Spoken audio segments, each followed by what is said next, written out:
So welcome back to DecoyNoise and another episode of Am I the Antagonist in Am I the Antagonist for asking my date for their ID to confirm their age? So as always, read the story just as is, then we rush it over to Decoy Court where I give you my knee-jerk reaction, then I read over some of those top comments and the controversial comments, and then I read your comments down below as well, but let's go ahead and get to the story as is right now. So OP wrote, I'm a 22-year-old female and I went on a coffee date with this guy from Tinder after talking for about a week. On the app it said he was also 21. When I got to the coffee place, he looked kinda like his pictures, but a little younger, making me question his age, so I decided to ask him if he wanted to get a drink later. He started acting kinda weird and looked nervous before suggesting dinner instead. This was odd to me because he previously said that he enjoyed drinking. During the date, he also said he worked somewhere else than he had told me via text, making the whole interaction seem off. At the end of the date, I asked him to drive me home, and when we were in front of my apartment, I brought up the inconsistencies between what he texted me versus what he said and asked to see his ID. He started crying and apologizing and showed me his ID. He was 18. I felt really bad for making him cry because I didn't plan on going on a second date. I told my friend about it and she said I should have just let it go since there was no need to embarrass the guy. So, am I the antagonist?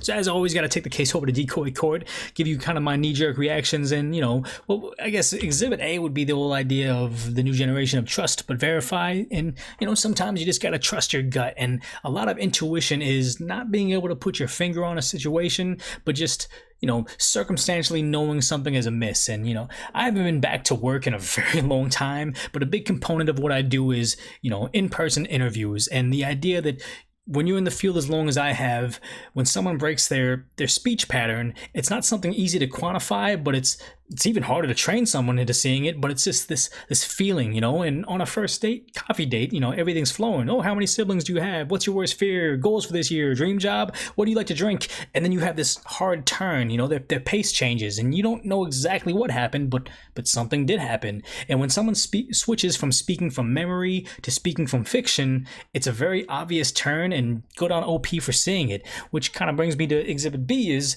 double good on OP for not straight up saying, like, what the heck? How old are you, man? Like, and accusing him of being a liar. Maybe he was just a young-looking guy who's already self-conscious about it, and OP could potentially ruin a good thing with a good guy just because they have this general distrust of people. But as we were saying before, trust but verify, so the only thing I think OP could have done differently is just maybe having the bouncer outside the bar do their dirty work, in the sense that, if you were going to ghost him anyways, why not see if he was lying the entire time? But, I don't really know OP, but I'd hire her. So I guess, let's say, what's Exhibit C is the decoy defense, and to defend the guy that was lying about his age, it's guys oftentimes get hung up on like the weirdest insecurities, I don't make enough money, or I have a beer belly, or I'm insert ethnicity here, and these type of girls don't go for me, or whatever it may be. And if this guy is 18 years old and has had experiences where he's interested in people that aren't interested in him, of course it's going to devolve into some weird behavior like bumping his age up on Tinder. And I can't speak for woman at all, but from my personal experience, there's definitely this sweet age spot on, like, for men on Tinder where you fit in the age bracket for most women, like early 20s. They don't want to mess with super immature guys that can't even get into bars, and late 20s they don't mind an older guy but not too much older. So there's an age bracket that you can put yourself into that is like going to improve your chances online. And let's be honest, this is Tinder, this isn't Match, it's not eHarmony, it's not JDate.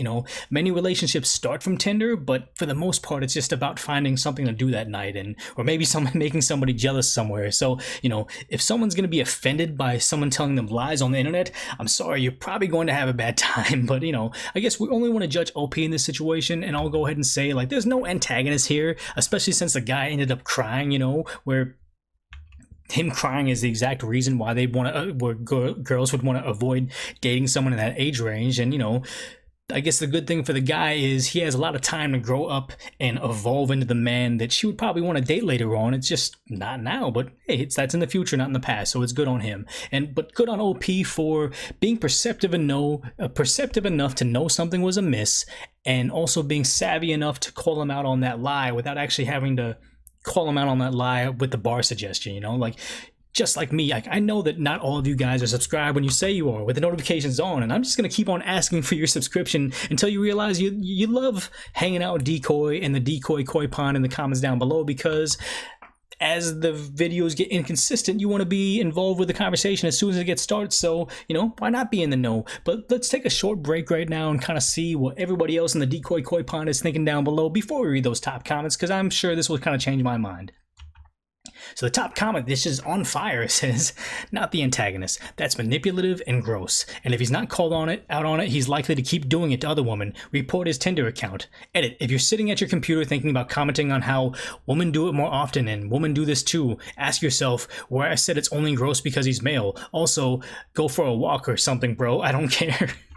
So it's very true. It's like, you know, everybody, that's what I was saying. Like the idea that everybody lies online in some fashion, you know, like people adjust their even in the pictures, you adjust your life to make it look more interesting than it is. Like, I'm not just gonna put my Tinder profile is not gonna have me sitting on the couch playing my Nintendo Switch like that. No, you make yourself look more interesting and more attractive than you are in your day-to-day life. So everything is a slight modification to the truth as to like how you really live. So I mean, it's implied that the idea is there's gonna be stuff that's kind of fluffed up in your favor. The idea that the age changing is that's egregious and that's wrong. So I mean, I get it, but it's to be expected type of thing. I don't know, maybe I'm too jaded. Oh, so the next reply is saying, no way, not the antagonist. Do you want a chance of getting, okay, there's a whole bunch of stuff. So yeah, that's very true. It's like there's some very dire consequences to that. And that's like the thing is like that was probably good on her for saying, hey, he looks kind of younger than he really is. Let's go to a bar. So you have to, you know, it's not the biggest offense, but the idea is, you know, the bouncer should be pretty good on verifying his real ID if he's 21 plus or not. So that was actually really good on her end for like trusting intuition. I don't want to interject any ideas in OP's head, but they said there was not going to be a second date, so they probably weren't going to ever see the guy again unless they met at a bar just to verify that. But the next reply was, not the antagonist. You did the right thing. He could have been a minor, which is true. The idea where she had a very subtle, like something's amiss. He lied about his workplace. He's avoiding the whole bar situation. I gotta verify this thing right there, which is very true. Let's go ahead and read the next reply saying, not the antagonist. But sweet Jesus, don't get in a car / go to the house of or invite your house on an internet date. That is dangerous. And you already thought he was shady and lying, and then you asked for a ride home. Turns out he was lying about his age, but you still had misgivings and still asked him for a ride from him. Don't do that. Now, this is all very true. This is all very, like, you know, if they're willing to lie about one thing, they could be lying about everything. So you don't want to trust people online. But let's just be super honest. I'm willing to bet maybe there's a bit of an age gap between the person that wrote this and the person that's posting the story. Because I mean, when I was growing up, everybody was talking about like, oh yeah, don't get in cars with strangers. But now with the age of the internet, it's like we literally go on our phone to summon strangers to pick us up in their cars now with Uber and Lyft and all that stuff. And you know, it's not to go into it too much, but just the idea that yes, this day and age, you kind of just meet strangers online and invite them over to your place. Like, you know, you always want to have a very meet at a coffee shop or meet at a dinner. I don't like the dinner thing, but you know, meet at a coffee shop and kind of see who they are and do this whole thing, like, you know, kind of read if something's amiss and kind of verify who they are and see if you feel comfortable, then bring them over. But let's be honest, people do just swipe someone, say, you look pretty good, come over, here's my address, and that's literally how it is right now. So they talk about that is so dangerous, this isn't that, oh, you're shady for lying, blah blah blah. You're in for a rude awakening as to what young people especially, are willing to do as far as with strangers they met online and all the things that entail that. Like I said, I don't want to go too much into detail with this, but I mean, there is a fair amount of just risk all around the world right now with the evolution of what dating is now, if you can even call it dating right now. But let's go ahead and read the next reply saying, not the antagonist. Maybe that guy will think twice before lying to someone again. Which is true. Maybe this is a good lesson for him. But the thing is, though, is he's 18 years old. He started crying that he got found out for his lie. He's just a guy that has to grow up on a lot of different fronts. Because here's the thing, though.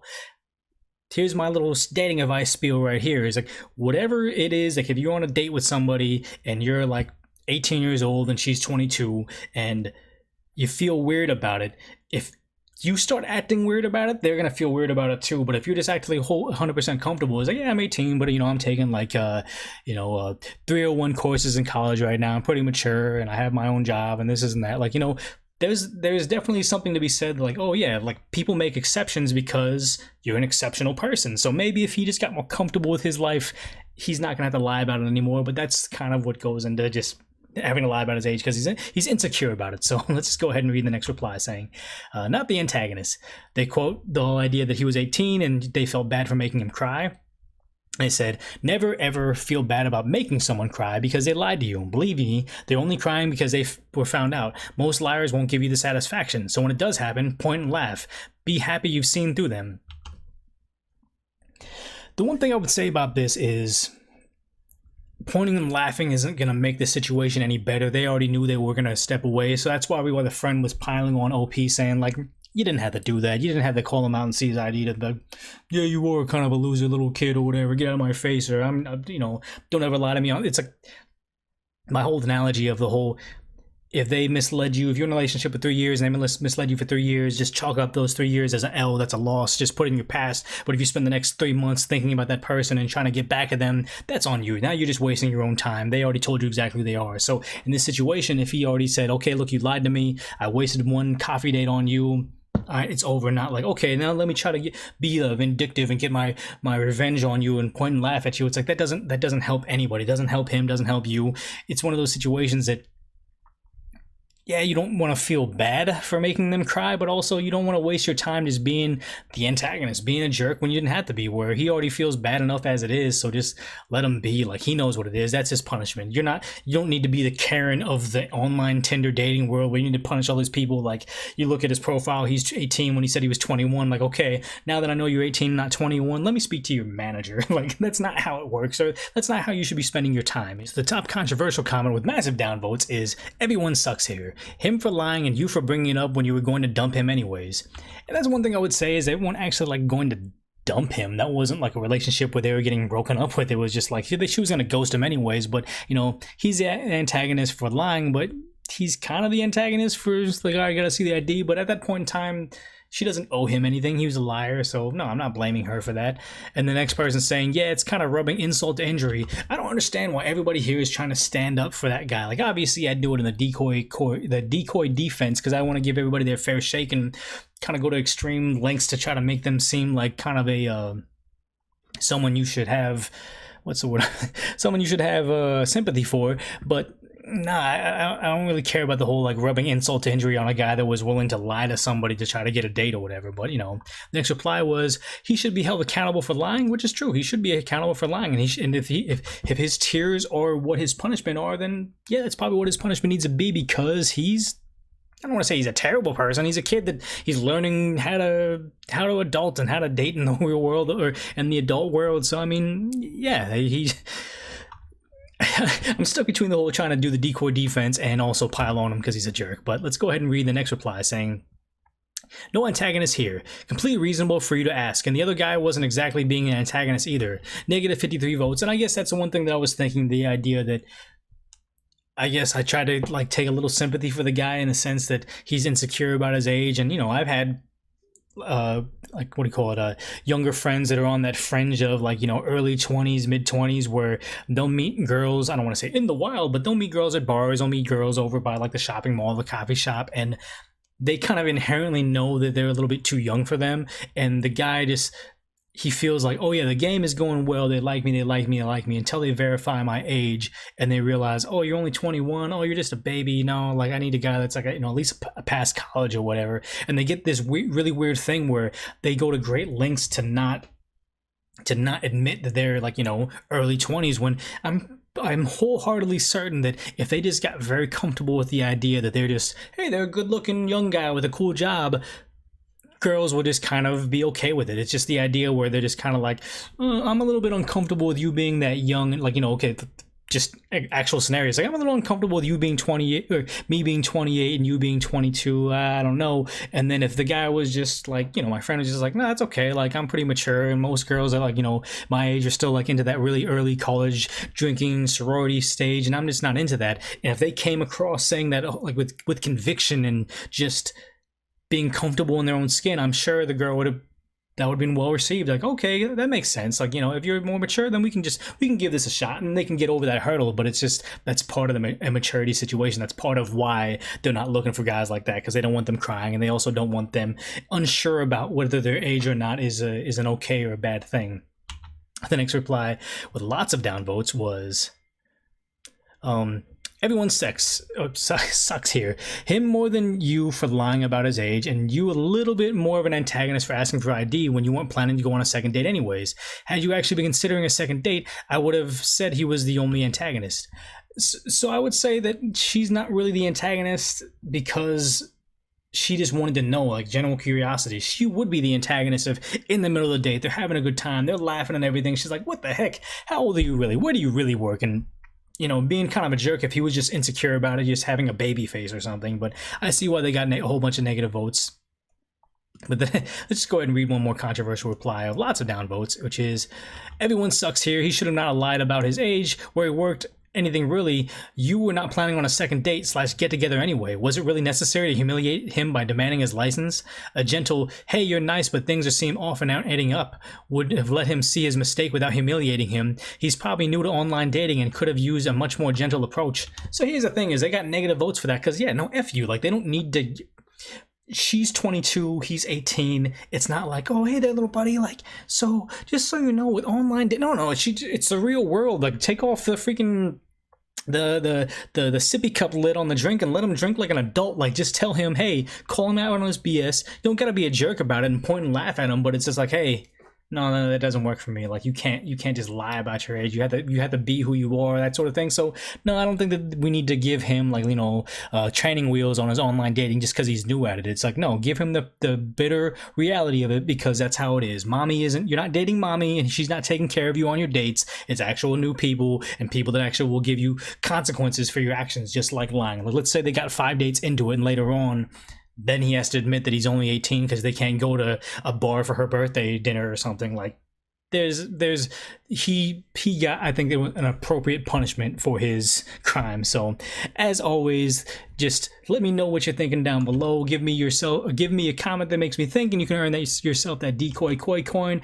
Make sure you're subscribed down below with the notifications on, because, you know, we like to have a conversation early on. I may or may not be able to check the comments as frequently as I used to, but when the videos do go up, I try to kind of monitor things within the first hour to kind of see what people are talking about. Maybe if I messed up somewhere and I should, like, you know, put a comment saying, hey, look, I was wrong, you guys are right, I'm learning some new stuff. I appreciate that. But as always, I appreciate you guys hanging out with me on the channel, unfurloughed DecoyNoise, whatever it may be. So if you can, head over to DecoyNoise.com/donations, or donate to give me, you know, some feedback on the Patreon rewards, or the Ko-Fi if you want to buy me a coffee for, I think it's just $3. Anything to kind of show me that you appreciate the content I still put out. But if nothing else, just put this on autoplay and watch the next DecoyNoise coming up next.